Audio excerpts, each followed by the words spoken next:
Salut les topiens! Ça faisait très longtemps que j'avais envie de vous parler sur la chaîne d'une des extensions les plus attendues dans l'univers des parcs Disney, une extension qui est prévue dans le parc très original de Tokyo DisneySea, le second parc du resort Tokyo Disneyland. Cette extension, elle va s'appeler Fantasy Springs. Comme souvent, les extensions de Tokyo Disneyland sont très à part dans l'écosystème des parcs Disney. Vous le savez, Tokyo Disneyland n'est pas une propriété de la Walt Disney Company, c'est une propriété de Oriental Land Company. Oriental Land Company est une structure japonaise qui a obtenu le droit d'utiliser la marque Disney jusqu'en 2076 et très souvent Oriental Land fait des demandes un peu farfelues aux Imagineers et la plupart du temps les Imagineers vous diront que c'est à Tokyo Disneyland qu'ils peuvent le mieux s'exprimer d'un point de vue artistique. Vous avez d'un côté le parc Tokyo Disneyland qui est une copie du Magic Kingdom et puis une fois que le business a fonctionné et que les touristes sont arrivés en masse, les Imagineers ont pu se faire plaisir en réalisant Tokyo DisneySea qui était un condensé de tous les projets Imagineering qui n'avaient jamais pu voir le jour jusque-là et Oriental Land a bien compris que Tokyo DisneySea était unique en son genre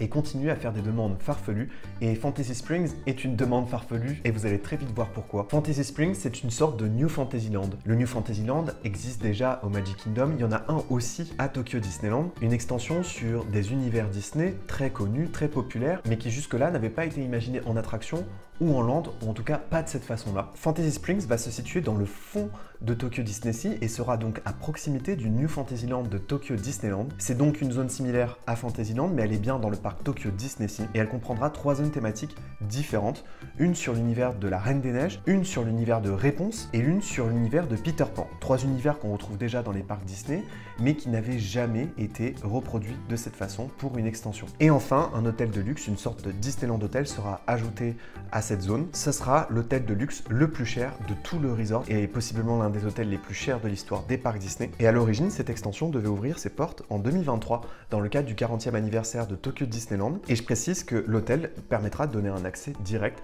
à Fantasy Springs. Ce sera une sorte d'hôtel dans le parc. Je vous propose qu'on voit ensemble pourquoi cette extension elle est incroyable, elle est jamais vue jusque-là, y compris même dans les New Fantasyland. C'est des zones thématiques qui se concentrent sur des grands classiques qui ont parfois été adaptés dans les parcs Disney, mais pas de cette façon-là. C'est-à-dire que là, vraiment, c'est adapté de manière très ambitieuse et on revisite même des grands classiques Disney qui étaient présents dans les parcs mais qui vont pour la première fois prendre une autre apparence. Alors d'abord, lorsque vous rentrez à Fantasy Springs, vous passez devant une sorte de grotte et de cascade enchantée où la pierre va changer de couleur et d'apparence, où elle pourra même prendre la forme de différents personnages Disney qui seront représentés dans Fantasy Springs. Et il paraît même que la nuit, ça ressemblera même à Noël puisque ce sera de toutes les couleurs. L'une des zones les plus attendues, c'est celle de Réponse. Réponse a déjà fait l'objet d'univers dans les parcs Disney, notamment dans le New Fantasyland de Magic Kingdom. Et ce n'est pas une blague, vous avez effectivement la tour de Réponse dans le Magic Kingdom de Floride, mais ce sont des toilettes. Il n'y a rien de plus que voilà, un lieu de passage des toilettes. Là, évidemment, Oriental Land a demandé quelque chose de beaucoup plus ambitieux,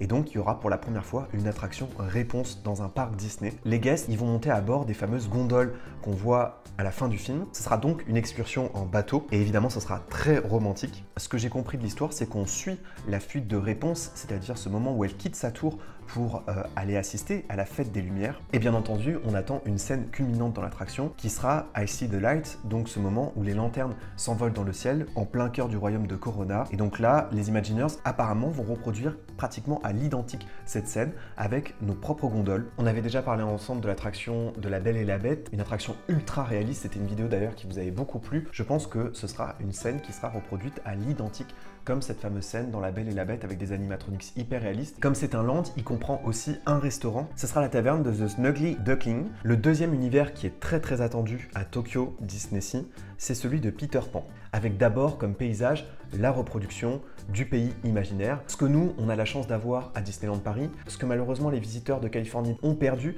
Avant, le Jolly Roger était présent dans les Fantasyland, il a ensuite disparu et on était les seuls à conserver une version très aboutie du pays imaginaire, ce qui fait que notre Adventureland aujourd'hui est complètement unique, qui fait rêver d'autres parcs Disney.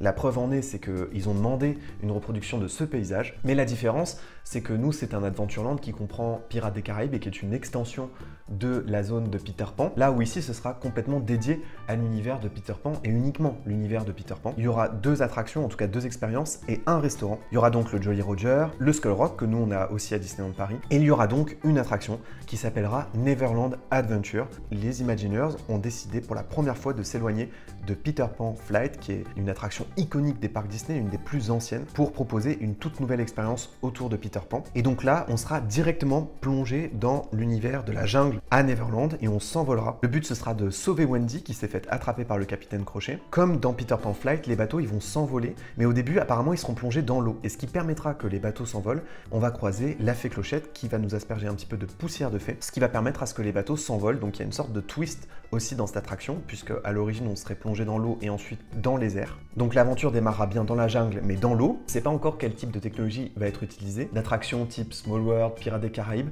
pour devenir ensuite une attraction plus dans le style de celle qui était là à l'origine, c'est-à-dire Peter Pan Flight. Il paraît que ce sera une attraction en 3D. J'ai vraiment très hâte de voir ce que ça va donner. C'est clairement l'attraction que j'attends le plus. Dans cette zone, il y aura aussi ce qu'on appelle la vallée des fées. Alors ça, c'est un concept qui est pas si nouveau. C'est un concept qui a existé à Disneyland en Californie. J'ai pu l'expérimenter. Je pense qu'il s'agit de rencontres personnages avec l'univers de la fée Clochette. Il faut savoir que l'univers de la fée Clochette est très populaire auprès des enfants, notamment en bas âge, qui ont pu connaître la saga de la fée Clochette avec plein de personnages qui ont été introduits grâce à ces films qui sont des sortes de spin-off de Peter Pan. Et donc dans la vallée des fées, en principe on peut rencontrer bien sûr la fée Clochette, mais aussi tous ses amis. Et donc dans cet univers, on est réduit à la taille d'une fée, donc les plantes sont un peu gigantesques. C'est une expérience très sympa que j'ai pu faire en Californie, forcément toute petite parce qu'on était en Californie, mais là j'imagine qu'avec le décor et l'ambition qu'il y a derrière ce land, ça sera beaucoup plus grand. Et enfin, il y a une 3e zone dans Fantasy Springs qui est la zone Arendelle dont on a déjà beaucoup parlé sur la chaîne. Il s'agit donc